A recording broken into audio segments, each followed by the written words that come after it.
Hey. So we are back for another day of 31 Days of SJ. So y'all, we gonna get right to it because again, I know I'm behind, so I gotta catch y'all up to where we at. So people have asked me, you went on all these dates, you met all these men. If you're my close friends, then you kind of know a little bit more than most.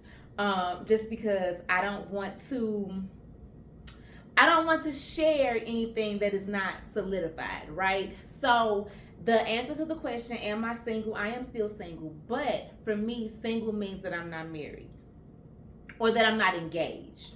So does that mean anything more than that? It doesn't. So like that's the best answer that I got for y'all. But I will say this. One thing that I have struggled with, and people ask me how, like I say my dating pool does not have pee in it. And I mean that with my whole entire heart. So people would say, if your dating pool does not have pee in it, you meet these amazing men, but you're not in anything serious. How does that work out? So when I say that my dating pool does not have pee in it, what I mean is that I have met really good men. Just because they're not good men for me does not mean that they're good men. Like old boy that lied about his age. Maybe he just lied to me. I'm not calling the man a liar. I'm not taking away the amazing things that he did for me or that we did together. It just did not work in that situation. Or oh boy, that was, dare I say, an alcoholic. Just because he excessively drank with me, it really doesn't mean he's an alcoholic. He could have been nervous. He could have had a rough week. He could have had a rough day. Just because that did not work for me does not mean that he's a bad guy. So when I say like my dating pool does not have pee in it, I just feel like I've met good people. I have just met them at times that did not align with what I'm looking for. When people say like the dating pool got pee in it, to me what I heard, and I could be wrong because who the hell am I? But when I heard that, it's saying like these men ain't right. There are no good men left. I don't believe that. I just don't. You know what I'm saying? Whether I've been single for a year or two, I know that there are good men out there. And let me also clarify because I don't want there to be any level of miscommunication. I mean good black men. I don't date outside of my race. And it's nothing against anybody that does, but I don't. So when I say that there are good men out there, I mean there are good black men out there. Because I know them. I know them. Like, I know the men, we're never going down the rabbit hole of 50-50 and what's a man and I'm never going down any of those rabbit holes. Y'all took me down those holes last year and I'm not going back. But I know unmarried, very single, amazing black men that make amazing money, that are amazing fathers, amazing friends. They want a relationship. They may be a little skewed on what they go after when it comes to those relationships, but like they want to be married, they want to be husbands, they want to be fathers. I actually know a lot of really established black men that are my age that don't have kids, which means there are no baby mamas attached. Like, I know good men, and because I know good men, I also feel like that's why I don't think that my dating pool got pee in it. Like, I do not have the jaded I guess worldview that some people have. And I also say that to say, like, I have good examples of healthy marriages in my family. Like, I just didn't happen to have one. But like my cousins, they've been with their partners for 20 years. I have cousins that have been in relationships for 20 years, been married 10. My sister and her husband, they met when they were like sophomores in high school. They almost 40, still together, no outside children. They went from absolutely nothing to everything together, like through high school, through college, through layoffs, through all the things that you can go through, and they still. Like, I have cousins back in St. Louis that have been married 25 years. Like, I know people that have healthy relationships. I have a friend. She met her husband. They dated for, dare I say it? No, not dare I say. I know for a fact it was less than 6 months. They got married. They've been together almost 18 years. Married almost 18 years. So I know that there are good black men out there. I know that there are men that want families and that, you know, they want to be husbands. They don't want to be baby daddies. They don't want to be, you know, the midnight hour guys. They want this thing. So I also think that plays a huge part in why I am so optimistic about dating. Even like the guys that I have dated, like my ex-husband, he wasn't right for me. That man, whatever woman has him, I pray that lady treat him right. That's a good man. He wasn't a good man for me, but that's a good man. My kid's father, that's a good man for somebody. He just wasn't a good man for me. So like, again, my viewpoint is different than most people because I have the positive examples around me. What I will say for me though, and my therapist helps me to unpack this Friday. When I say, like, I only have said this in my close friends for obvious reasons, but a lot of people that I have met, outside of just the blatantly obvious, I just don't be impressed. And I know that sounds bad, but it's really the truth. Like, I don't be impressed. If I wanted to be married, I could be married. If I wanted to be engaged, if I wanted to be living with a man, if I wanted a ring, if I wanted somebody to lay next to every night, I could have those things.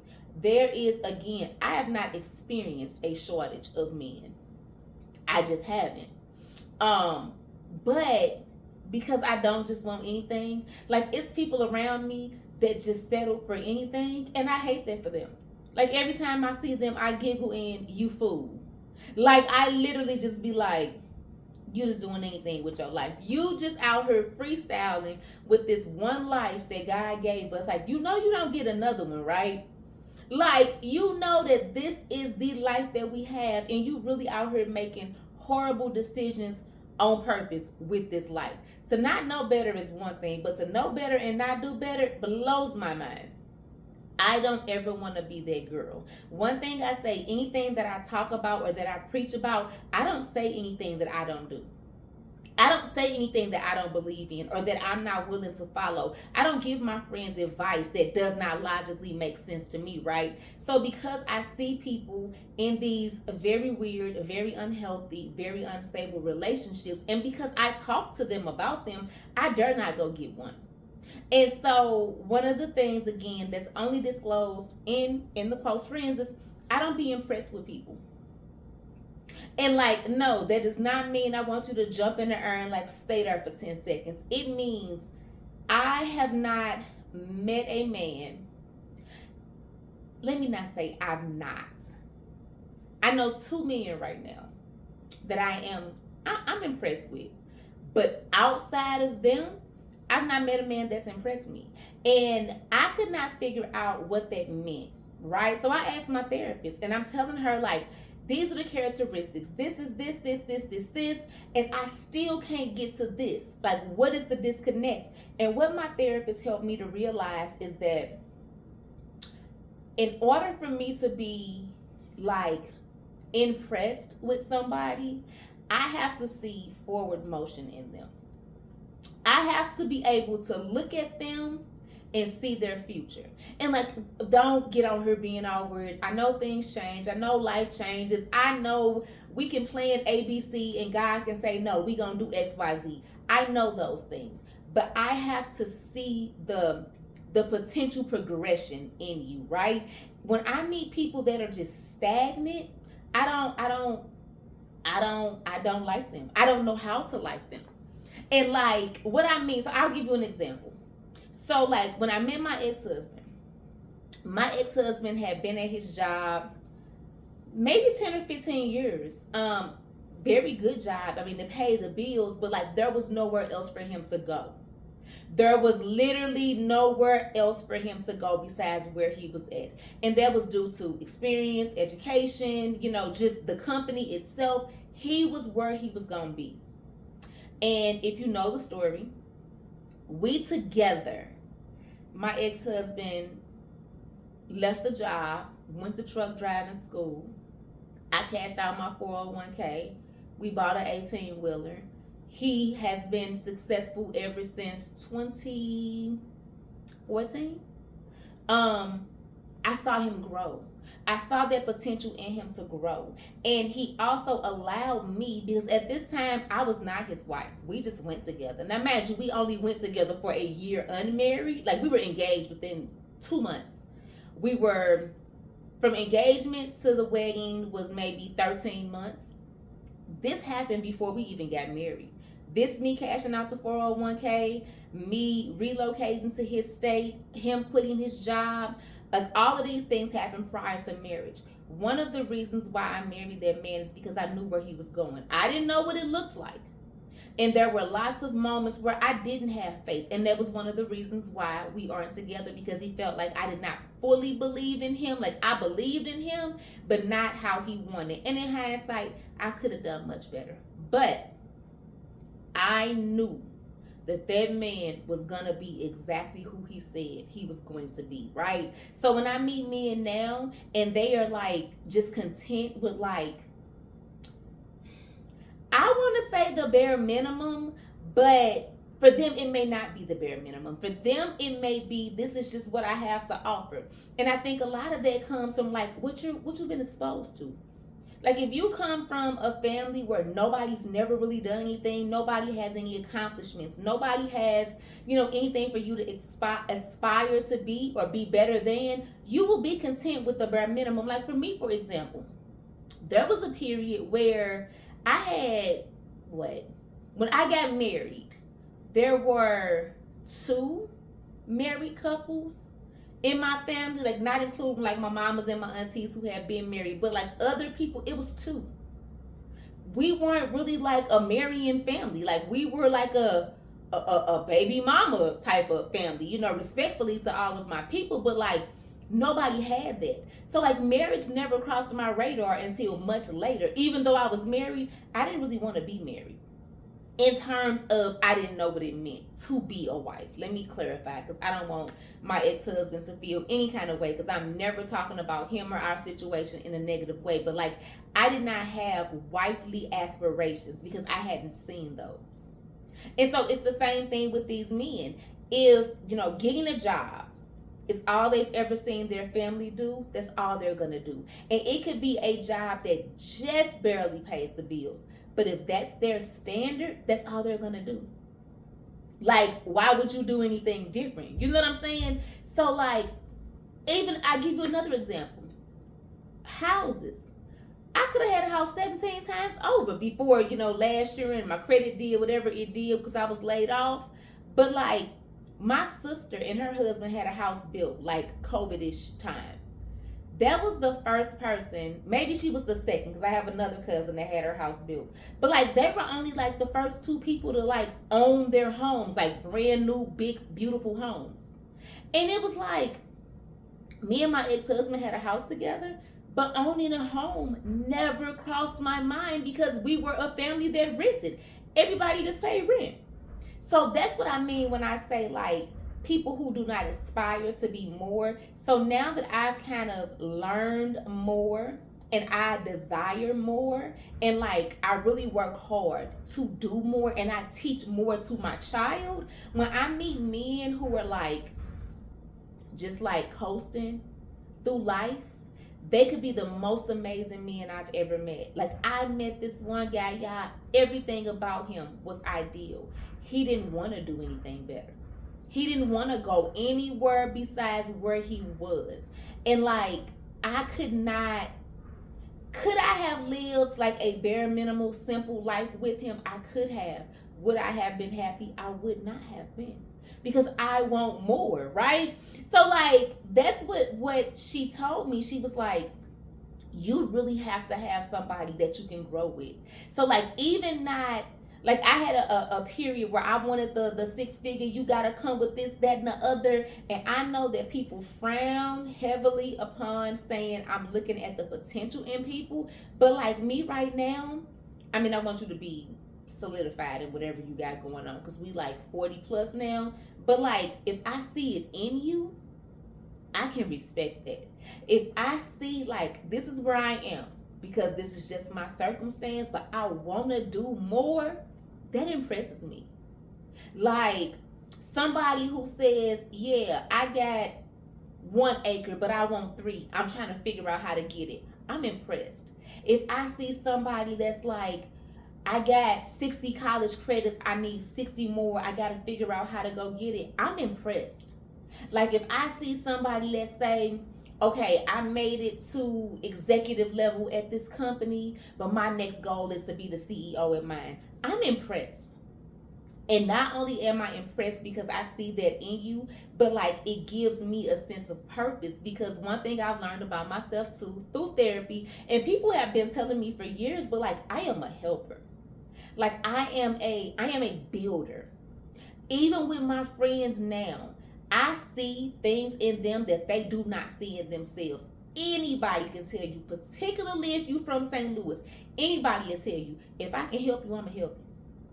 I can plan out somebody else's life better than I can plan out mine. It is literally my nature to want to see people do better. It is my nature to help people do better. That's why I do things like the grant writing, the free classes, the book writing. Like it is in me. And so that is what I realized why I have not completely settled down. I ain't been impressed enough. Mugs ain't thinking big enough. They're not dreaming big enough. And like, because I am so progressive, I'm so forward thinking, I want the sun, the stars, and the moon. And that does not mean that I'm not happy where I am. Because coming off of what I came off of last year, baby, I'm so grateful and thankful and ecstatic. And I literally tell God, thank you every single day. Multiple times a day. I am very, very happy with the life that I live right now. But I also recognize that this is not the only life that I have to live. And what I mean by that is God gave me the capacity to do more. So why would I not do more? Why would I not want to do more? Why would I not strive to do more? Why would I not wake up every single day? If I say that my purpose is to help people and help them grow and all of these things, why would it not be on my mind every single day? What else can I do to help somebody? What else can I do to further this passion? What else can I do to further this purpose? That's just how my mind thinks. So when I meet men who do not have some variation of that, or who are not willing, because some men, again, you don't know what you don't know. But if I talk to a man and I'm like making these suggestions and, oh, well, you can try this and try this, some men see it as me trying to be controlling, or I'm trying to fix them. I'm not fixing nobody. I got a 21-year-old who I don't fix. So let's be clear. I'm not fixing anything that's broken. But I don't have a problem enhancing what needs to be enhanced. Like I don't have a problem introducing somebody to a new idea or a new concept. Like, and that's literally all it be like. We may or may not be together, but that doesn't mean that I don't want to see you do better. And if you allow me to help you, it just like, I don't know, like it's a thing for me. That is some impressive stuff to me. So like, yeah, y'all. So that's what I discovered. Well, my therapist, let me be clear, because I didn't know. My therapist helped me discover that my purpose does not just extend to what I do professionally. It has trickled over into my relationships. That's why I don't be taking these people serious. That's why I don't be like head over heels with nobody. The last people that I was head over heels about were the most ambitious, proactive, forward-thinking go-getters I had ever met. Everybody else just been regular. So yeah. So just sharing a random revelation that me and my therapist came up with the other day. Y'all, I will be back tomorrow. And we will get back to the actual stories. I just gotta give y'all these these tidbits here and there, because I feel like it is so important for you to really understand like how my mind thinks, as to why I did this experiment, as to how this is gonna work out in the end. Like I wish I could fast forward to the podcast and like tell y'all all the things, but it's a process. It's a process. But I just want y'all to understand like where I'm going and how I'm getting there and the things that I am realizing along this journey. So, but tomorrow, y'all, we gonna laugh a little bit, because child, I got another one for you. So y'all have an amazing day, and I will talk to you tomorrow. Mwah.